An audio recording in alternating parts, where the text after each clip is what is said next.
to the interview. I feel like this is season 2 because we had a break last week, so we'll just call this season 2. But this is the interview live from Pregame HQ, and today Pregame HQ is in Oakland, California, one of my favorite cities, towns, adjacent to metropolitan areas. And I'm just delighted to have a group from the West Coast dialed in today to be our studio audience.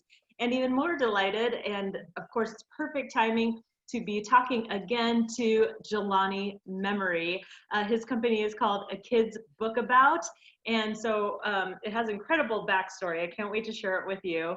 But it's so much about helping kids have, helping parents and kids have those difficult conversations and understanding complex topics, which now more than ever, right?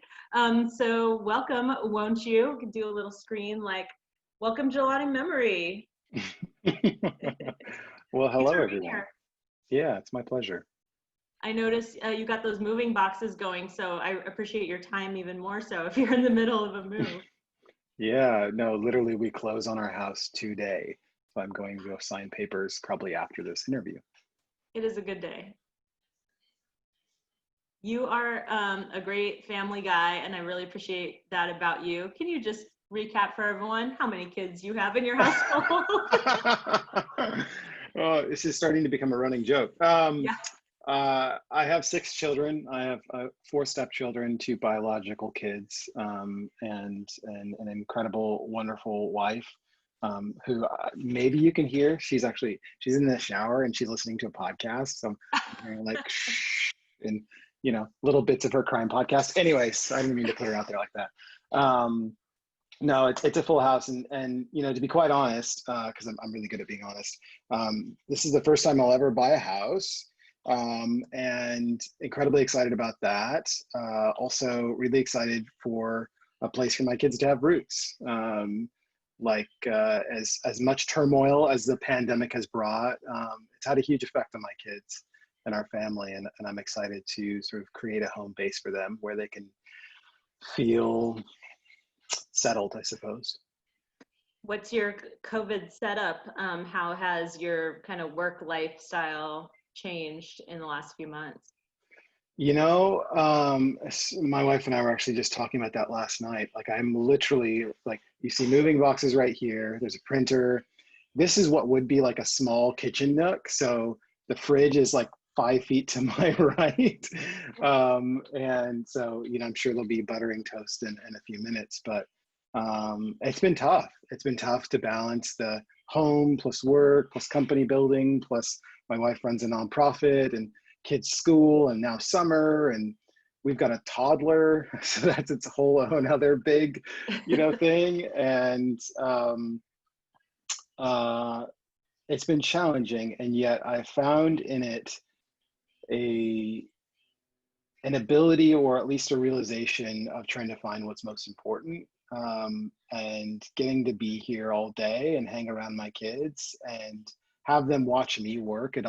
It's made all the more important where I put work, how I think about work, and how they watch me work and what they see me do. I realize like the influence there is just off the charts. Wow. It just made me really mindful of that. But it's been challenging. Like our new house, I'll have an office that I can close a door in, like, Right. Dream come true. Yeah. Yeah, I think everyone's rethinking their home setup right now. If they haven't redone it, maybe they're remodeling it. I've seen so many moving trucks over the last few months. Yeah.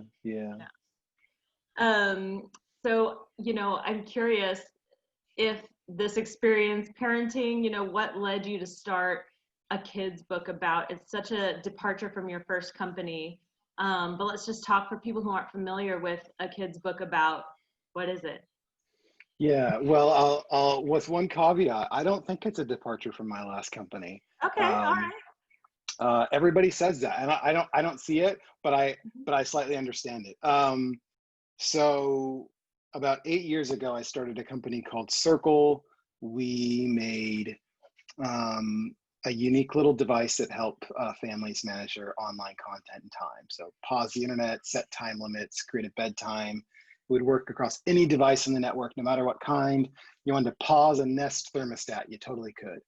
And I had the good fortune of founding that with two good friends, and we built up that company across that sort of 7 to 8 years. And I learned so much through that process.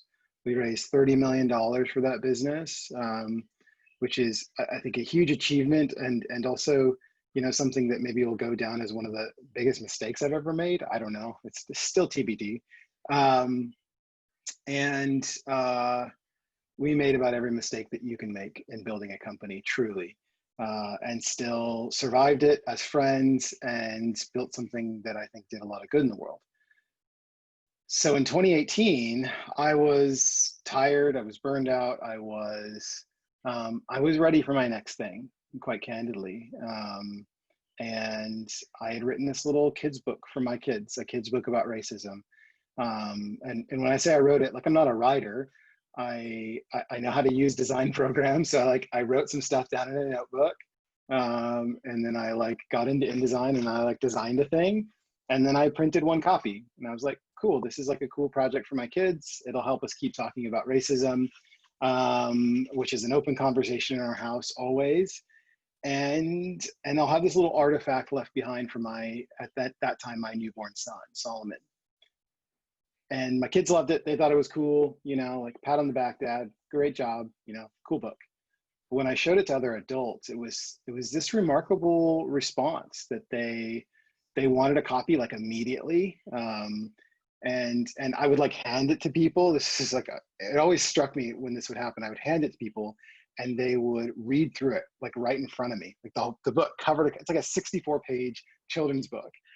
And there is no more uncomfortable feeling. It's like being undressed slowly by somebody, like a total stranger, and they get to the end, they go, oh my God, this is so good. Can I have it? And I was like, no, this is my only copy.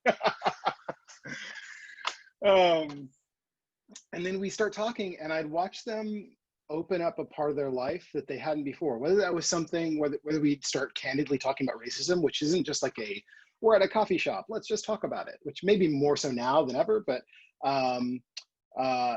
they would talk about personal hurts, vulnerabilities, fears, just stuff right inside of them. And I realized something about my book was offering permission to go to some of the darkest places in your life and talk about them and reveal them and process through them. This little children's book, right? And they would always say the same thing as we would depart. And again, I had the same conversation 20 times in a row. You should make more kids' books on other hard to talk about topics. And I was like, that sounds like a terrible business model.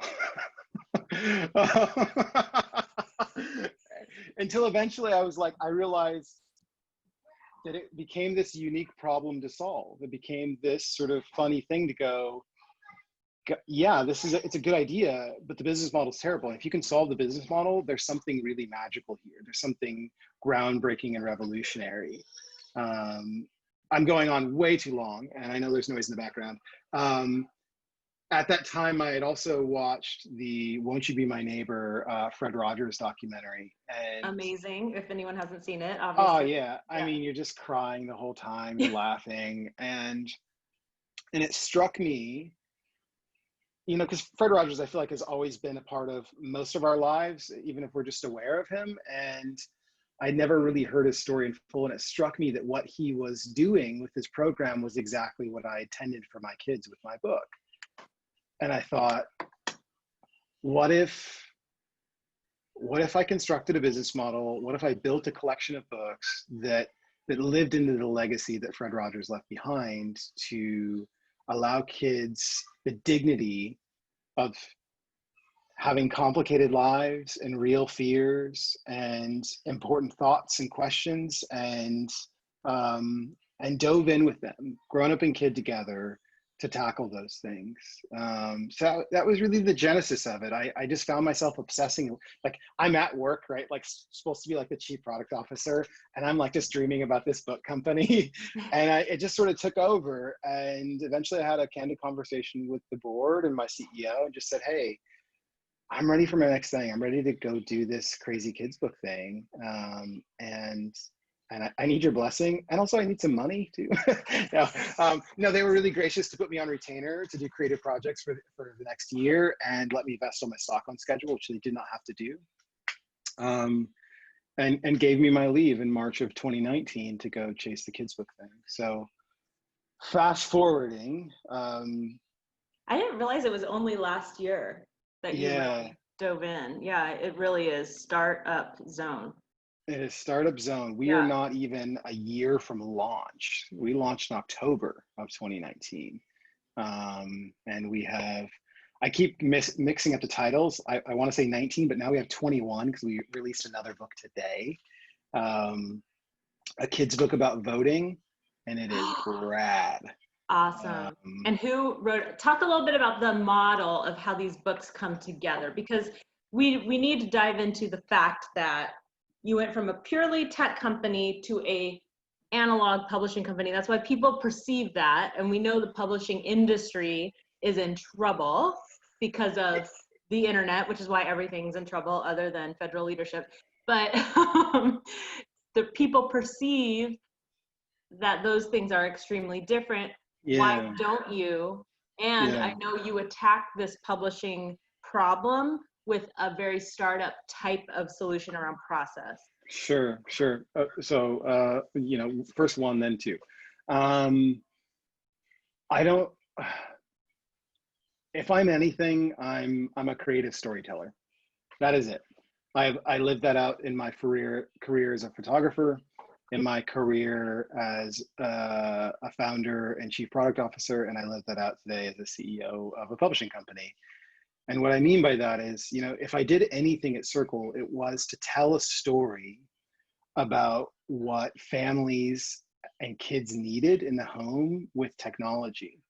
And I would tell a story that then we would generate product out of. Like literally we would have stories, little discrete stories, like, and then build product features from there, as opposed to going like, oh, there's this cool bit of technology. How do we make it useful to a customer? We were always just generating stories that made sense, almost to the point of like being able to make the marketing video before we ever even had any of the tech built. And that was my secret sauce that I brought to that business, if only that was the thing that I was good at and I didn't know how to do anything else. And as I think about this business, those stories, the products ended up just becoming those stories, as opposed to generating something out of the story that becomes a third thing. And my photography career was just that, right? Like telling stories, but telling them with a single image. And I'm not meaning to be reductive in the description of the work that I've done, but I can tell you the crossovers, they're all there. That really I've been honing the same activity again and again and again. And while it used to be pictures, and then it used to be, you know, code, and then now it's actual words on a page.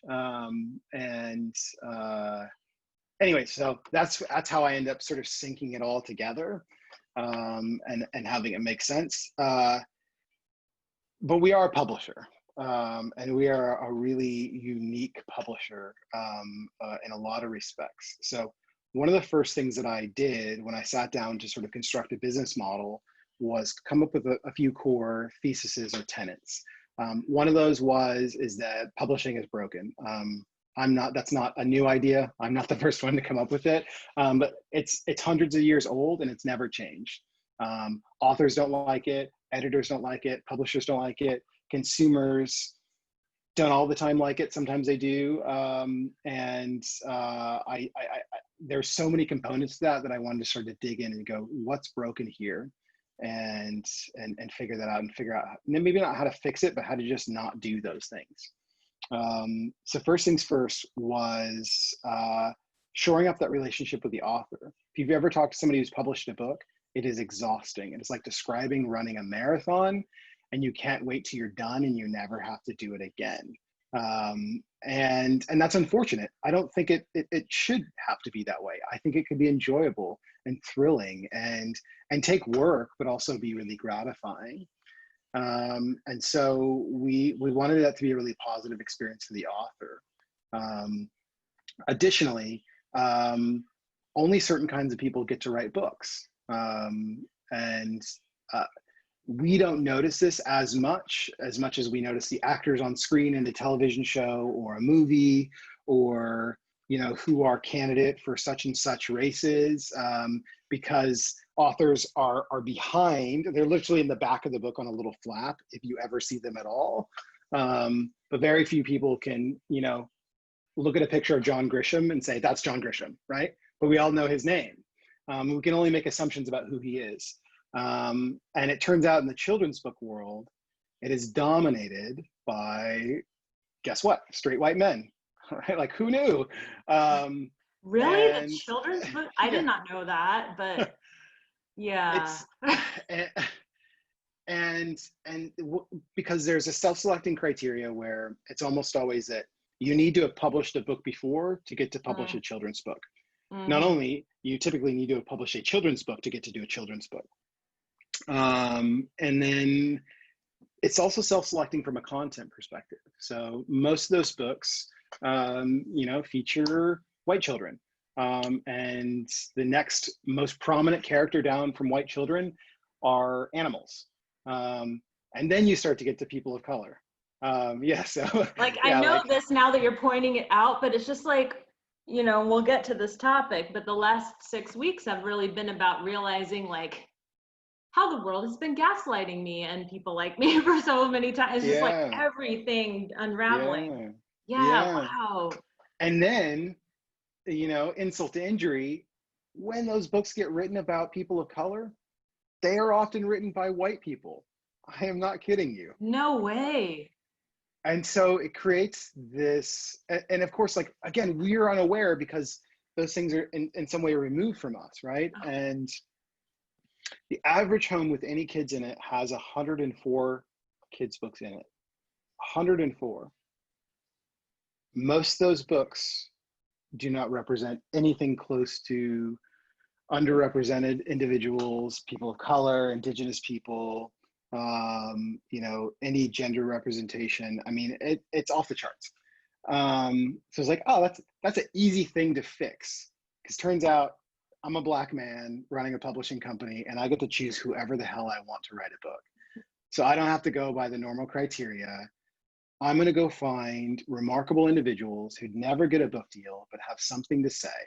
And guess what? Our criteria is not that they have to have a platform or Instagram followers or Twitter followers or be a white man. They just have to have a deep personal experience related to a subject. And it turns out there's a lot of subjects that can only be told by individuals who have lived and breathed that thing. Just like for me in my book on racism, I'm not an expert. I don't have like a Harvard degree in it. I just am a Black man in America, which makes me somewhat qualified to talk about it, right? And I thought, why can't I go out and find other individuals who are just like that? Mm-hmm. And they won't even have to be writers. We'll help them write the books. We'll help them tell their stories. We'll get really good at that, and we'll collaborate with them. And we'll get to tell stories that genuinely have never been told. So in terms of like brass tacks, our process, we acquire authors really quickly. We pay them a really generous royalty that ends up being usually about twice what they get paid for doing a children's book with anybody else. We pay them quarterly instead of once a year, so that's really nice. And we write their books in a day in collaboration with them via workshop. So we bring them in, we do it just like this on Zoom, and we spend 5 hours together. And we, on our side, walk through company mission vision, our principles of story, of which there are 14, and then we talk personal stories related to the topic. So whether it's, we did a kid's book about obviously voting, or a kid's book about death, or a kid's book about depression, a kid's book about cancer, and we talk about our own personal stories around that as a team. And for one purpose, not that will go in the book, but we start to turn up the temperature of vulnerability. We raise that bar to go, we're all gonna get vulnerable first. And now when we invite the author to tell their story, they're incredibly free to be vulnerable and honest and candid. And I can tell you there are a lot of tears.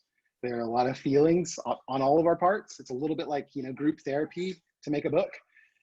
And then we start to debate. We go back and forth. And my team and I, we sit in the seat of the 7-year-old to go, what about this? What about this? And it's a safe space to ask really honest questions like kids would ask.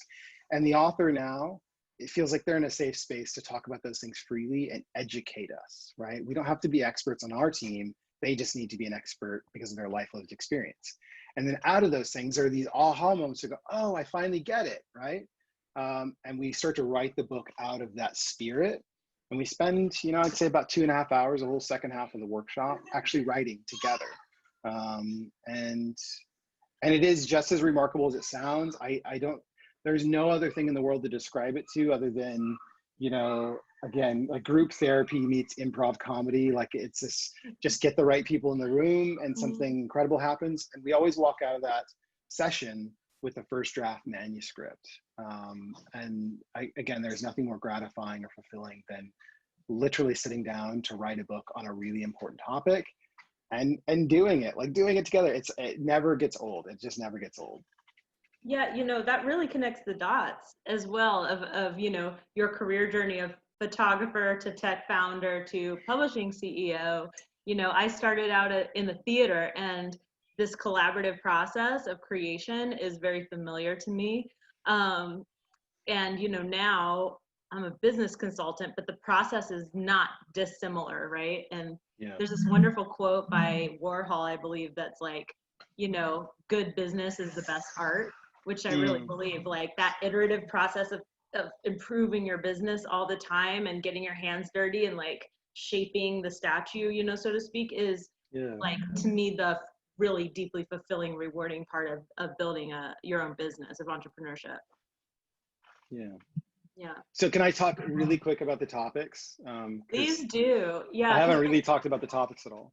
And I want to point out, as you do, like, one thing that really struck me when we first spoke is if I were doing this, I would approach it from like trying to make facts understandable to a 7-year-old. And you don't do that. You tell personal stories. And I think that's so brilliant because we remember stories throughout our lives, not facts. And there's a truth to that that's so much deeper than trying to like break down the brain chemistry of depression, for example.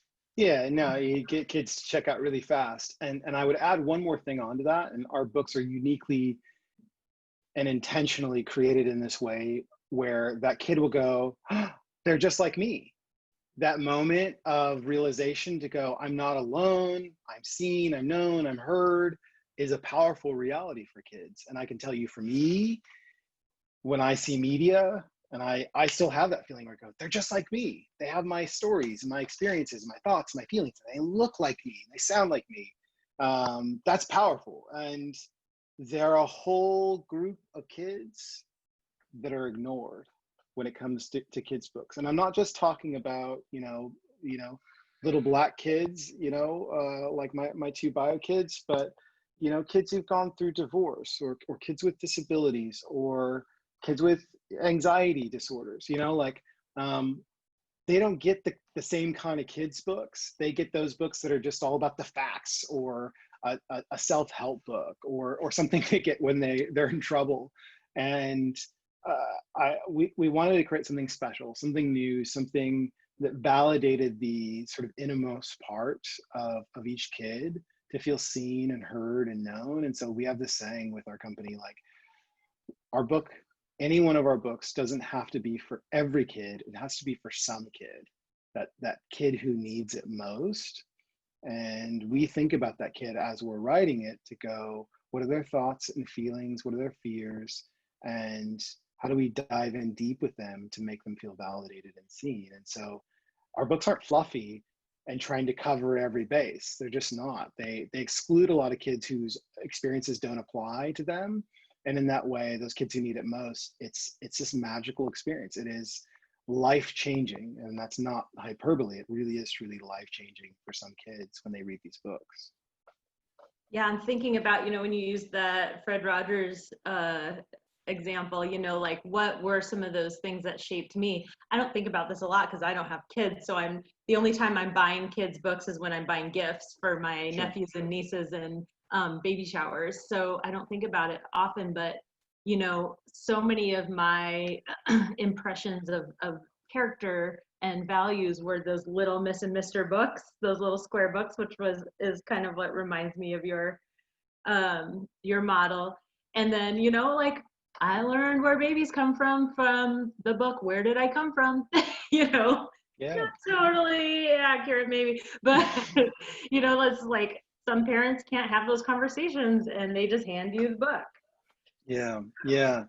Well, I'm going to talk about the topics and I'm going to talk about our approach too, because we're trying to do something really specific with grown-ups and kids. So, we've got a really wonderful book on disabilities, bullying, empathy, divorce, body image, adventure, belonging, shame. Our first illustrated book, by the way, anxiety, gratitude, mindfulness. And then two of our latest releases is a kid's book about emotions, which is also a coloring book. It's sort of doing dual tasks there, and then a kid's book about voting, which, by the way, look, I don't ever want to pretend like I'm an expert really in anything except for maybe storytelling. I feel like I'm pretty good at that. When we dove into doing a kid's book about voting, I had no idea the book that we were going to make. And as we start, like, there was a moment where I was like, hold on a second, describe the history of voting again to me. And because we worked with a nonprofit organization. Yeah, I was so curious which author you picked for that. So we worked with a nonprofit organization called Next Up. They're an Oregon nonprofit, used to be called the Bus Project. They do voter registration and advocacy stuff to get young people to care about and think about voting.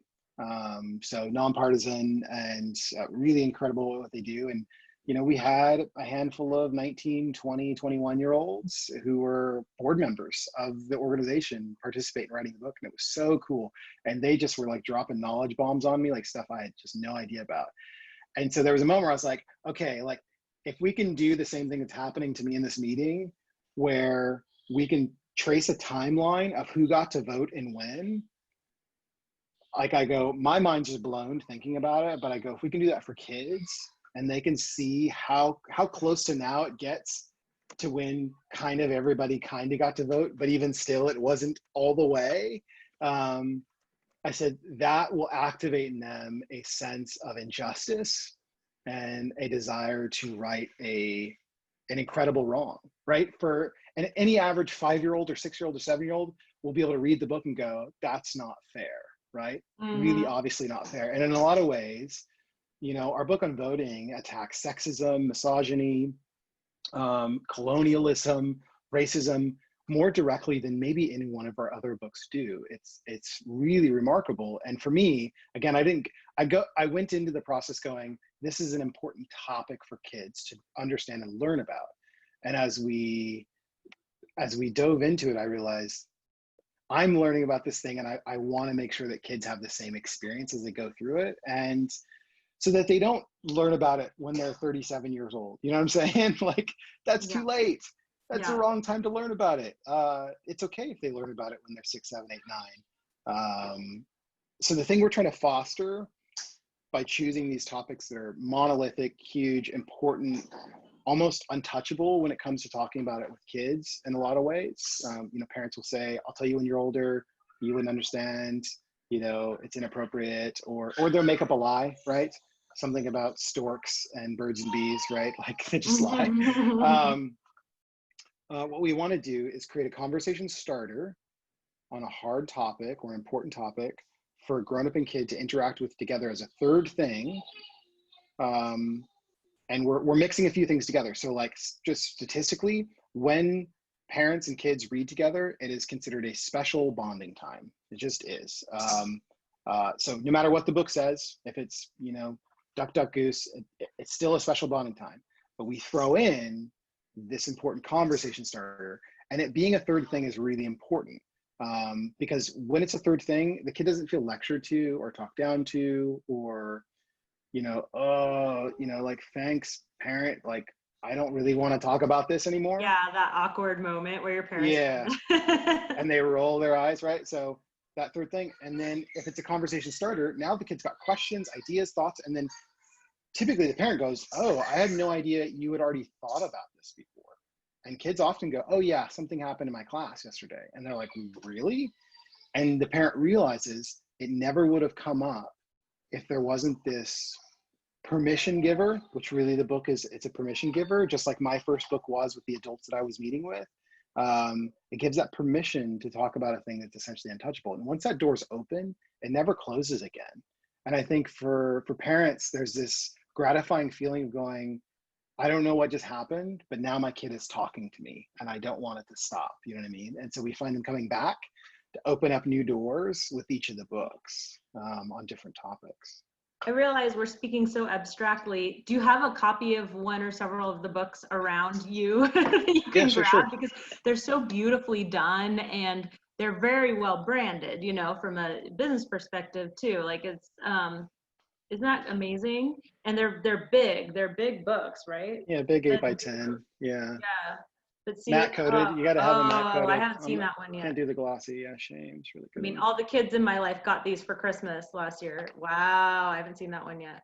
Yeah, so like, this is a rare exception. Most of our books look like I have my this. photo here of me Hey, with look all at of that. them. So most of our books Wow. are text-based. Yeah. And there's a few reasons why. A little bit of science, a little bit of intuition, a little bit of design. Very rarely do we do this. This is actually the only book where we do this kind of thing. But here's what happens when you have a book with very few pictures in it. Is a kid is cued to pay attention because it's different, right? So all of a sudden they are engaging with it in a different way to go, what does this book have to offer? I've never seen a book like this. And kids are, I think, intuitive about design and visuals and layouts. I think they notice good design when they see it. And so we really heavily design our books.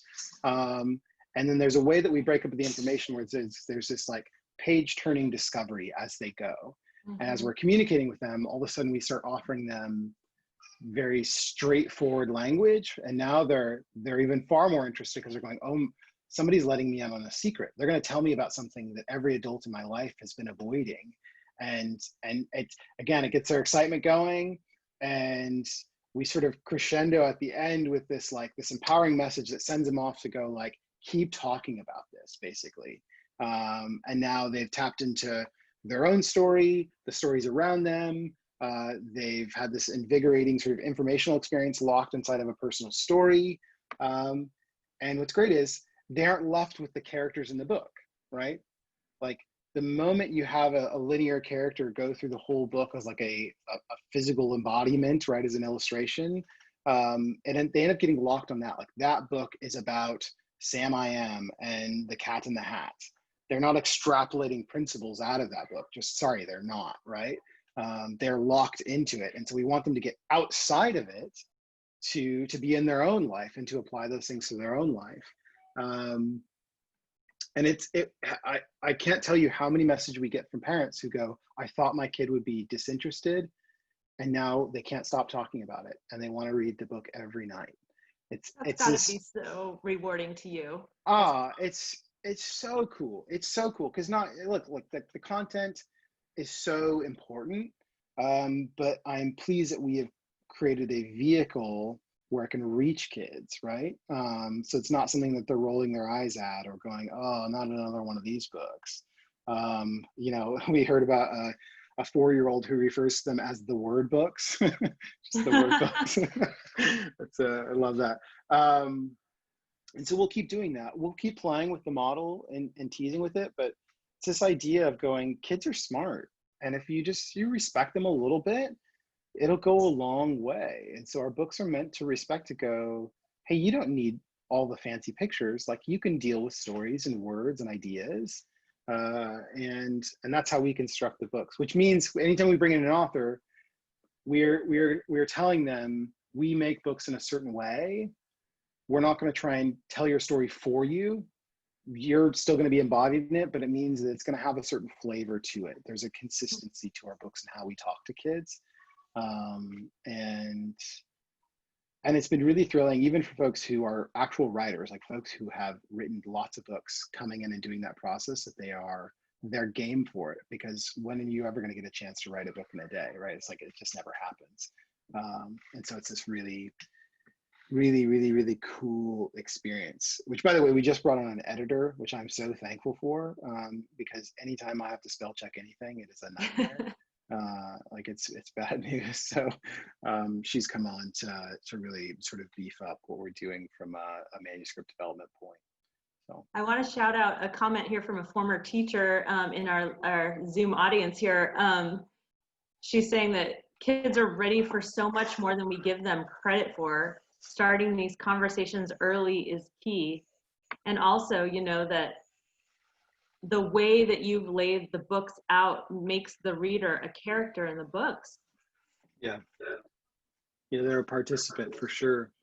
And it's, you know, so I have my 6 kids, and they read the books, and they're really brutally honest. And every once in a while, like, oh, I didn't care for that book. You know, it's like, okay.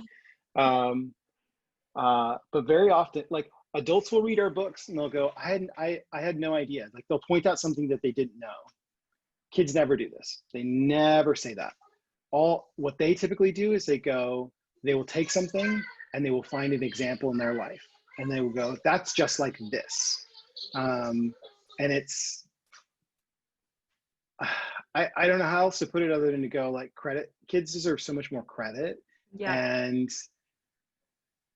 And they are thinking about these things. They are thinking about them, and not talking to them only forces them to come up with their own conclusions by themselves, right? And I think that is a poor strategy.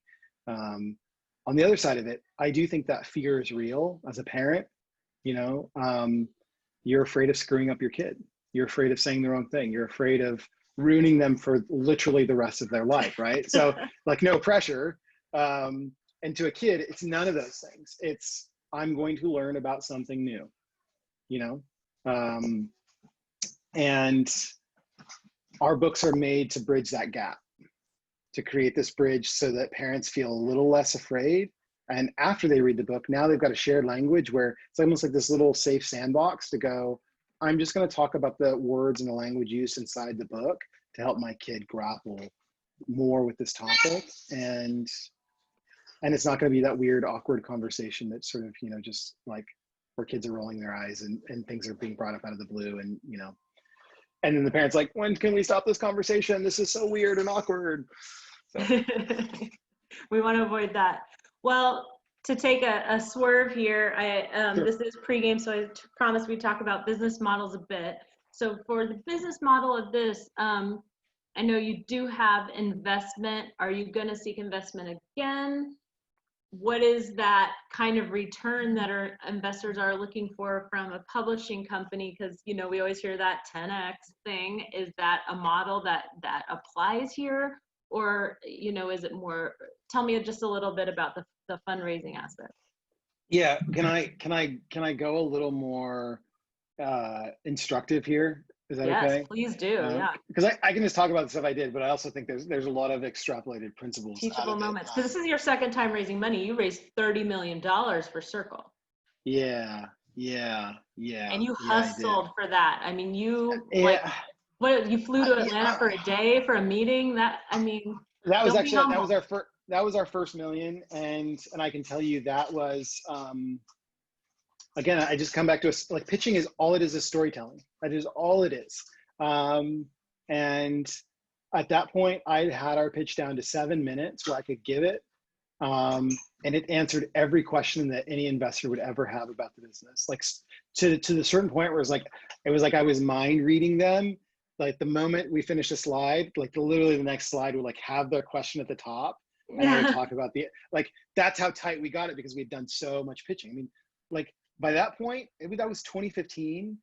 We had been pitching the business for 3 years. 3 years. Wow. And building and trying and failing and doing all this stuff. So, like, you know, hence that 7-minute pitch that just really resonated. And it took a lot of components that needed to be present to get that to work. But look, this business, a kid's book about, I very intentionally took my learnings from the last business to go, there's value in having capital to start and grow a business. I believe that fundamentally. Where you get that capital from is really important. There are many different ways to get that capital. The previous business was friends and family, angels, seed funds, venture capitalists, all the way through. You know, and 30 million, that's a lot of people along the way. And the further you get in, the more controls those individuals who've invested in your business, the more controls they have. around blocking the sale of the business, deciding who is the CEO, deciding what your job is. I mean, like, you know, even if that's not their role in the company, they can exercise that power because there is a pecking order, and turns out the board is at the very top. It's very hard to get rid of a board member, by the way. And look, that's not me saying that the experience was all negative. It just means it was instructive. And so with this business, I wanted to take the best of it while leaving the worst of it. So first things first, I constructed a business model that was really cash efficient. So little tidbits about our business. We don't pay for any of our inventory up front. We literally have zero capital wrapped up in inventory at all. None of the books in our warehouse floor have any money attached to them until after we sell them. And so that for me, it created this thing where, you know, we could take that capital and use it for things like team and marketing and anything, R&D, whatever else we wanted to, when typically that would be like $1 million literally sitting on a warehouse floor that only gets actualized when you start to sell those books, which is a bad idea. And it's very unusual from a publishing perspective. Like that's the point where most investors would go, oh, describe that part again, because that sounds awesome, right? I see our publishing entrepreneurs nodding their heads in the audience. Yeah. The other part that we did was truncate the book development process. So instead of 18 months, 3 months, right?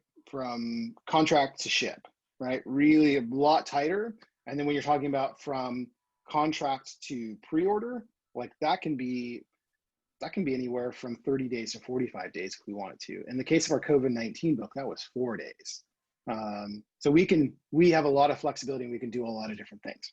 And that was contract to ship, by the way, for a free ebook. But I'm getting in the weeds. It was constructing a cash efficient model where a small team would only be required. I was only ever doing things that I knew I would be super powered to do, and I was avoiding all those things that I would be terrible at. Like we all have this idea that when we start a business that we should learn a bunch of hard things that we don't know about to do. I just jettison that idea. I just take the 10 things I'm good at and go, what if the business was just these 10 things? You know, like show me a pole vaulter who's also like doing an Ironman, or, you know, like you don't have to cross over sports. Just play the sport that you're really good at. And if there's like one component you need that's another sport or idea or expertise, then bring in somebody. That's where co-founders come in. It's like, what's a thing that I cannot do that I need to bring in somebody to do? Thank you for the sport metaphor, because this is pregame. But I also want to say that's very hard to do. And my clients who are second-time entrepreneurs are much better at it, right? Because I like to say, first business is about passion, second business is about audience need. I like that. I think that mistake gets made because we get told this story again and again that entrepreneurship's hard. And so we assume if you are doing hard things, that you are doing the right things. Nope. That applies to all areas of life, I would say. Yeah. I totally agree. I think we all have innate gifts and abilities and sweet spots. And I just go, why not just stay right in that sweet spot? What business can you build that is so in that sweet spot that when you wake up in the morning and you get out of bed, you are just living in that sweet spot and operating and doing, and you are like, just for a second, imagine somebody who is a poor public speaker, who's afraid to public speak, building a business to public speak. Like any of us would go, that's a terrible idea. Pick something else. And they might go, but I really want to share my message. Go, awesome. Share it in a different way. Find a business model that fits you in your sweet spot. And I'm even like, I don't do certain things in our business because I cannot do them. I am bad at them. They take me 10 times as long as anybody else in our business to do. So I just go, that's yours. If you get me near it, I'm going to break it. You don't want me to break it. I don't want to break it. So I'm going to stay away from it. Right. Yeah, I think founders, we get very cocky. I've noticed this in like this COVID time too. You know, I think the startup founder said is like, well, why don't we just fix it this way? Or like with talks about anti-racism, I think people get very cocky of like, well, we could just fix racism if we just do this. Like if it were Yeah, not why don't we just common. build an app? Like if we just built an app, it would all be solved. Like you can solve this with code. Yeah. Yeah, I mean, it's yeah, the level of hubris. I mean, so do a thing that you are in your sweet spot to do, okay? And then this is a freebie, and this is one of the best freebies I've got, by the way, is, and this is back to that storytelling thing, is pitch your idea and then pitch it again and pitch it again before you've ever made a single thing. And what I mean by that is like, keep telling people about it and watch how they respond. And this requires a little emotional, intelligence to recognize when their eyes light up and when they get confused and when they are like, oh, or when they're really nice, like, oh, that sounds really nice. Oh, like, but when you have something and people are like, that's amazing. Like, I would give you a check now for the thing that you're describing. That's when you start to know you have it. And as I go through that process, the next time I tell a story, I incorporate the extra new things that I realize resonate, and I start to jettison the stuff that doesn't make sense, right? It's and hard to do that. It is, people really get glued, and myself included, to like that original business model. I have to shove it down everyone's throats, even when their eyes glaze over. Yeah, and that doesn't mean that not everybody will agree with it, but there's like this common sense rule where it's like, it needs to also make sense, right? Like if every time you describe it to somebody, it's like, I don't really get that.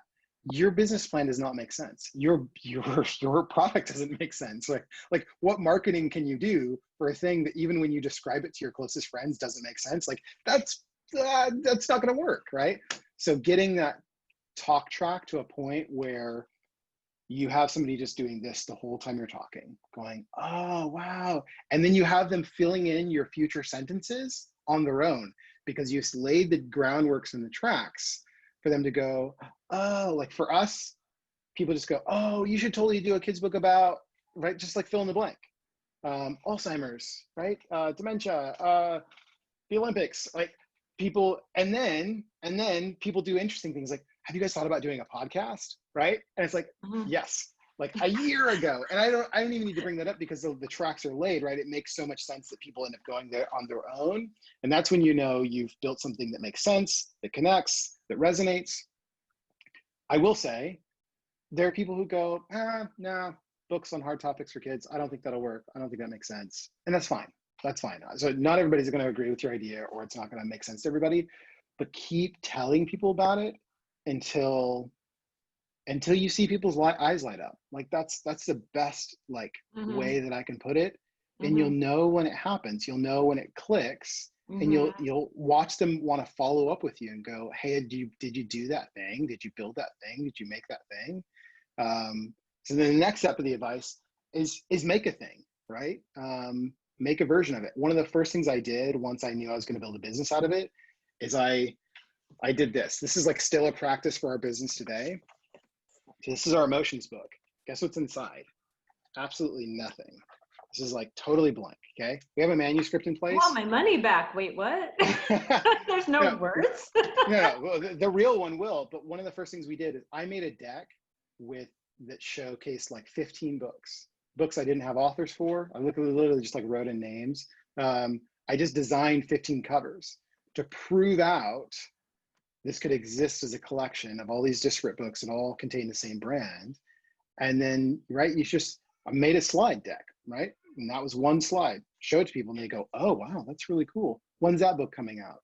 Right? And now I'm going, okay, now I got to find an author. I got to like make a manuscript. I got to design it. But long before that, I validated the idea. A lot of folks would call this minimum viable product. I think that's the wrong word for it. I think all it is it's making something that you can show somebody. And then once you sort of get to that point, having something that somebody can hold and experience that is a proxy for that. Again, this will be called minimum viable product. I still think that's the wrong word for it. I don't know what to replace it with, but create an experience for somebody, and then you see whether that experience connects and makes sense, and they resonate with that. And then you go build out all the stuff, right? Like the last thing you want to do is have 100,000 of anything, books, websites, products, code lines that people are like, oh, like, no, thanks. I don't really think that's cool. I think that's kind of dumb. You know what I mean? Like you never want to find yourself in that spot. And there are all sorts of ways to get ahead of it by figuring out, does this actually connect with the people who I want to sell this thing to, you know? I don't think that's just for products. I mean, because, you know, with my clients who are mostly service providers, I always say sell it before you create it. So for example, people who want to build an online course or develop a new service package, you just need the landing page. You know, you can say it launches in September, and if no one buys it, don't build out the whole curriculum. That's definitely how I've launched some of my own like learning modules and workshops is tell people what they're going to walk away with and see if they want that thing. Yeah, yeah, no, I like that. I should get back. So I raised $1 million for this business. It took me 10 months to raise that money. Now look, I like in Portland, Oregon, I'm like one of 10 people that have raised as much money as I have raised. So I'm really good at it, right? I'm like in a very small class. Among Black entrepreneurs, I might be like one of two, okay? So if you feel like, oh, it's taking me too long to do this, I should be better at it, if only I had like all the tips and tricks, blah, blah, blah, like fundraising, one, it's a means to an end. It's capital for your business to be able to run it. It is not a badge of honor, or it doesn't mean you are successful. It means you now have the capital to try and be successful, right? Maybe. So there's that. And how do I put this? You are doing your investors a favor when you raise money.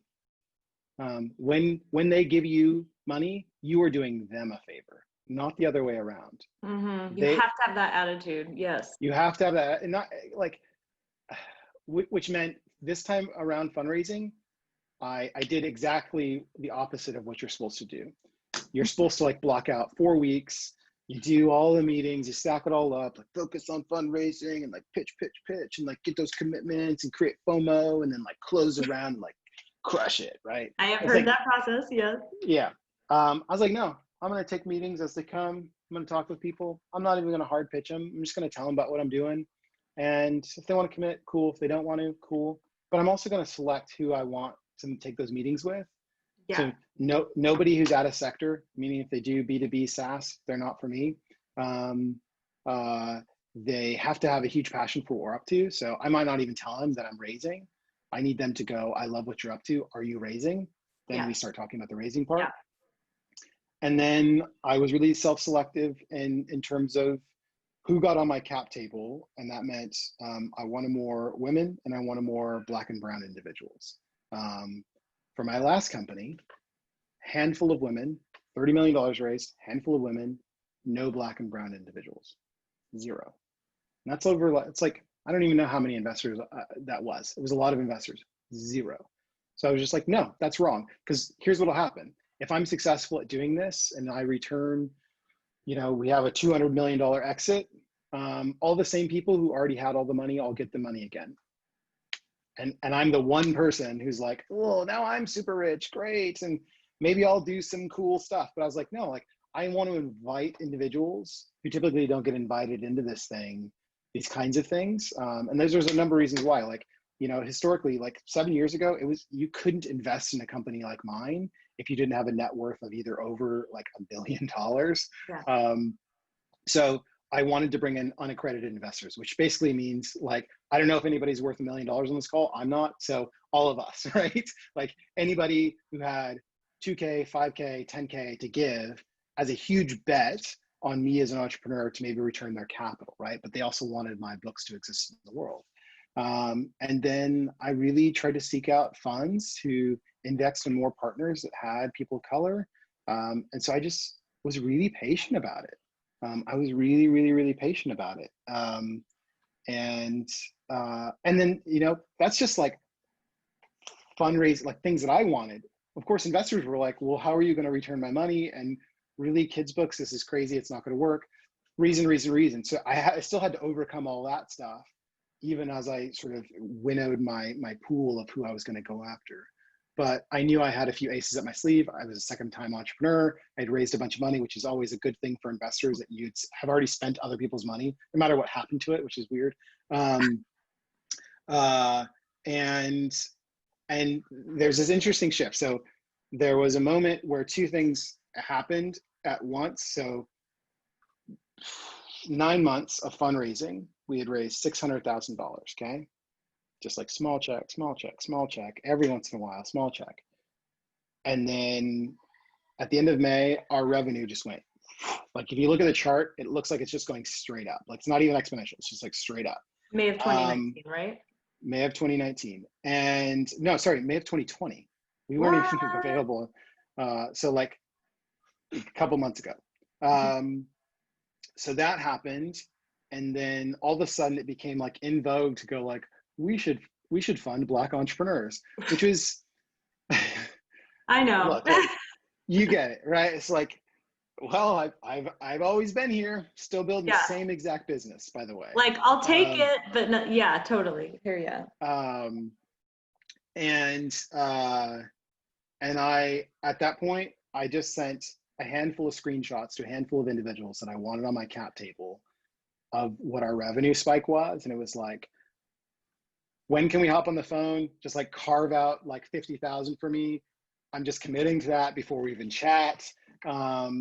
And look, here's the thing. It's like investors, don't let investors be the validator of whether your business is going well or poorly or good or bad, or whether you're making the right decision or wrong decision, because they're bad signalers for those kinds of things. Like I just watched every investor conversation change overnight, and especially ones that I'd been having. As soon as the revenue went up, they were like, oh, well, I'm in. It's like nothing about the business has changed. We literally haven't done a single thing. We just now are having this moment where our revenue is going up. It's like wanting to bet on the racehorse after it wins. Yeah. You know, instead of paying attention to its training and its pedigree, like, you know, and it's sad and it's unfortunate. And so don't put yourself in that position where you are dictating the decisions for your future business on the things investors are telling you today, because investors are bad at predicting the future. They're expecting to make 8 bad bets to get those 2 that win. Don't subject yourself to that as an entrepreneur. To like, you don't need, those odds are bad for you, right? You need like, I need a 90% chance of this being successful, not a 20% chance, right? And so even in those sort of last moments, I carved out some allocations for folks that would have, like, there were some folks that any other entrepreneur I think would have let in and would have given them sort of the keys to the kingdom. But I was like, nope, like they get 10K, and this other person, I'm going to give them a huge allocation because I like the way they make me feel when we talk about our business, and when I want them on this long journey with me. And look, I'm entirely fortunate to be in this position to get to do that. But I just also want to emphasize, like, it still took me 10 months. It still took me 10 months, you know? It wasn't, I wrote a thing on the back of a napkin and somebody offered me $1 million. Like, sorry, you know, it just wasn't. And those stories are few and far in between. You know, like, don't expect that to be your journey, but like, know what kind of foxes you're letting into the hen house, you know? If I can just use like as many metaphors as possible. I love metaphors. We're winding down on time here, but I absolutely have to ask, did you see a spike in a kid's book about racism over the last 6 weeks? And it may be the same question as what caused your sales to spike at the end of May? Yeah, so I'll be really specific. So the video of George Floyd being murdered was released, and the very next day we did more in revenue than the entire last month combined.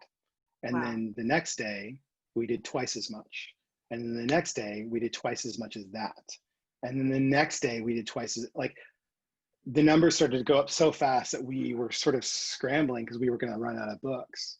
Those are And like Florida COVID stats. yeah, and Sorry, immediately I started to feel really sad yeah. because What? Yeah. this one, this tragedy that's now sort of shaking our country, and my business is doing really well. It's like, this was like, I started to feel really sad, really guilty, almost ashamed is probably the right word. And I started to try and read some of the messages that were coming back about the book, and I started to try and understand, try and put it into context, because my immediate feeling was, I'm essentially profiting off of this tragedy, which is an awful thing. But I tried to step back and go, okay, what's the right way to look at this? And I think I took a lot of courage to go, why is this happening? This is happening because I think there are a lot of white parents who are watching this happen and they don't know what to say to their kids.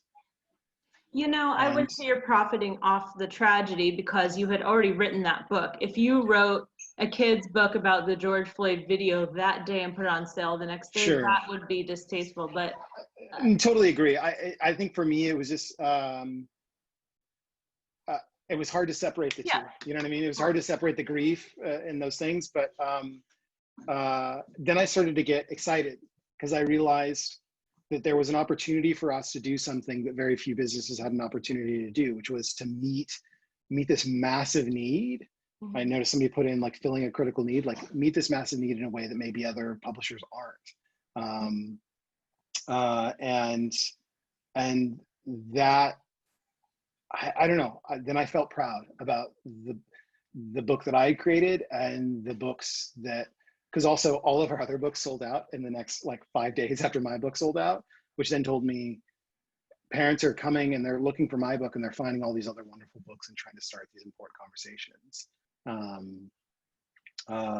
And then I've gotten to be asked to talk about my book quite a bit, and I don't fashion myself as an expert on racism by any stretch, but I've been able to talk about my experience and what I've seen with kids and when they interact with my book, and the importance of having these conversations early. And my hope is that now a whole group of parents and caregivers are having these conversations because our books exist, that they otherwise wouldn't have had, if they didn't exist.